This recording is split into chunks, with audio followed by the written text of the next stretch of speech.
Well, Senators, through this economic crisis, most of the people that I know have had a difficult time. And through this bailout package, I was wondering what it is that's going to actually help those people out.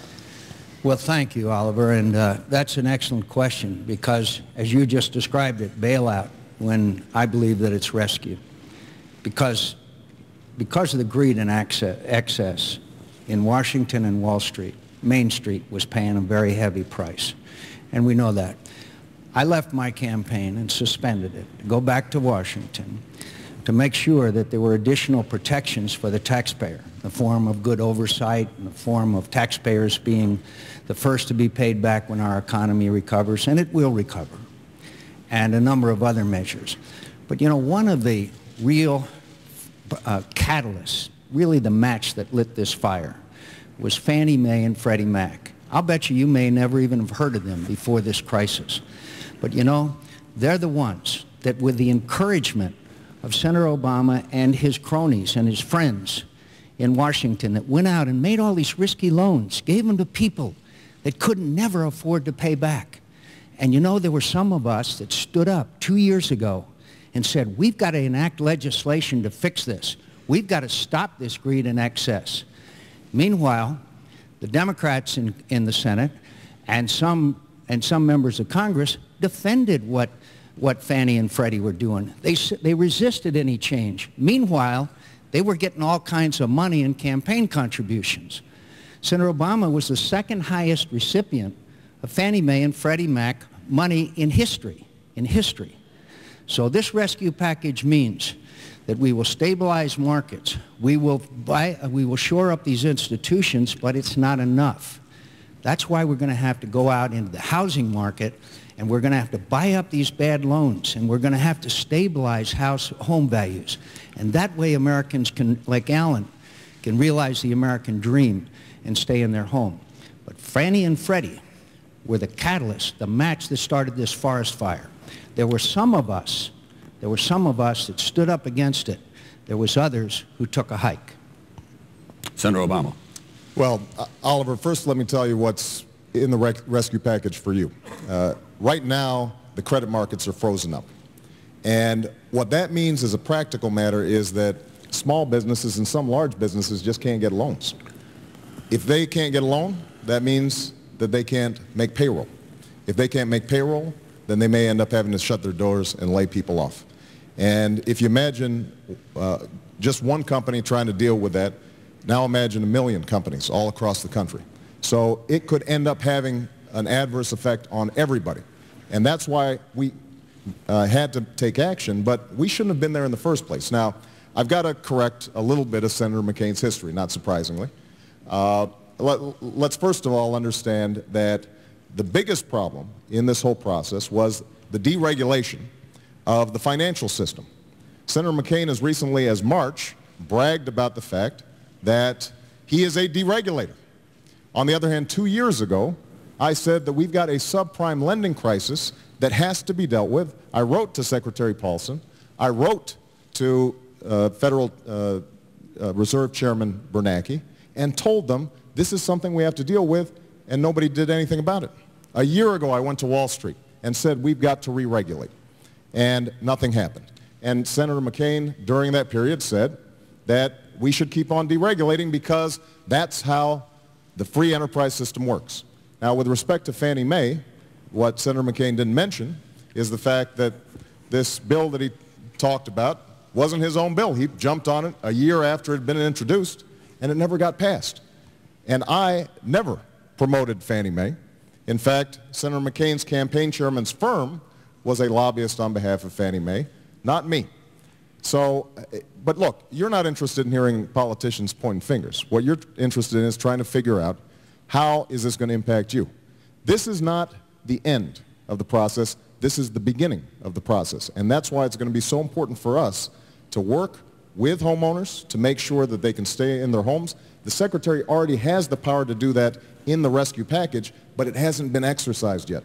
And the next president has to make sure that the next Treasury Secretary is thinking about how to strengthen you as a home buyer, you as a homeowner, and not simply think about bailing out banks on Wall Street. Senator Obama, time for discussion. I'm going to begin with you. Are you saying to Mr. Clark and to the other members of the American television audience that the American economy is going to get much worse before it gets better, and they ought to be prepared for that? No.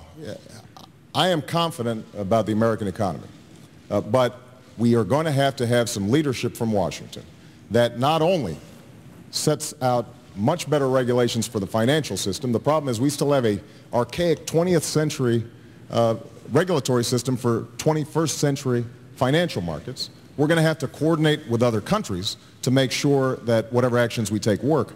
But most importantly, we're going to help ordinary families be able to stay in their homes, make sure that they can pay their bills, deal with critical issues like health care and energy, and we're going to have to change the culture in Washington so that lobbyists and special interests aren't driving the process and your voices aren't being drowned out. Senator McCain, in all candor, do you think the economy is going to get worse before it gets better?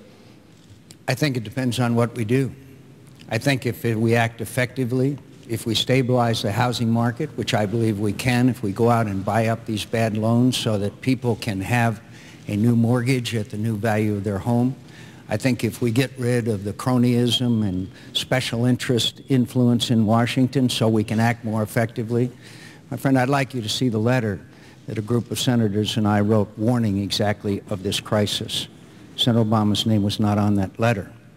The point is that we can fix our economy. Americans, workers, are the best in the world. They are the fundamental aspect of America's economy. They're the most innovative. They're the best. We're the best exporters. We're the best importers. They're most effective. They are the best workers in the world, and we got to give them a chance. We got to give them a chance to do their best again, and they are the innocent bystanders here in what is the biggest financial crisis and challenge of our time. We can do it. Thank you, Senator McCain. We're going to continue over in Section F, as it turns out. Senator Obama, this is a question from you, from Teresa Finch. Teresa?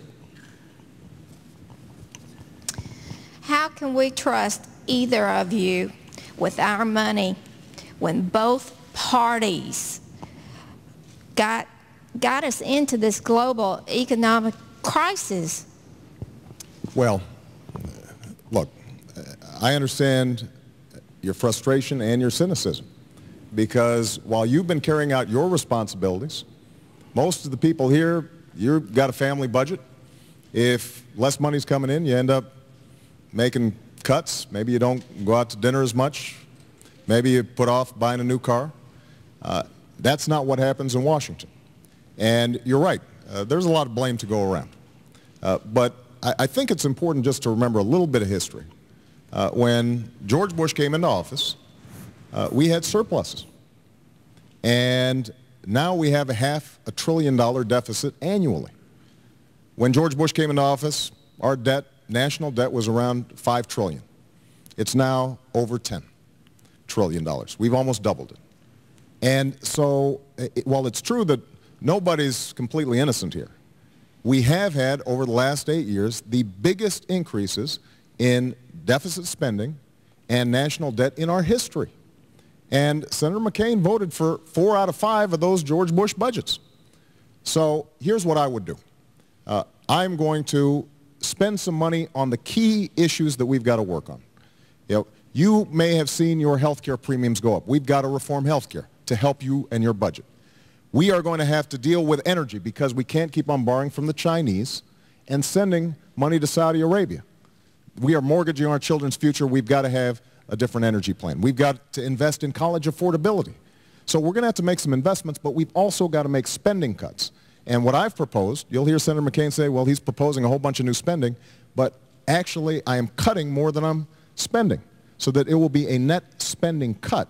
The key is whether or not we've got priorities that are working for you as opposed to those who've been dictating policy in Washington lately, and that's mostly lobbyists and special interests. We've got to put an end to that. Senator McCain. Well, Teresa, thank you. And I can see why you feel that cynicism and mistrust, because the system in Washington is broken. And I have been a consistent reformer. I have advocated and taken on the special interest, whether they be the big money people by reaching across the aisle and working with Senator Feingold on campaign finance reform, whether it be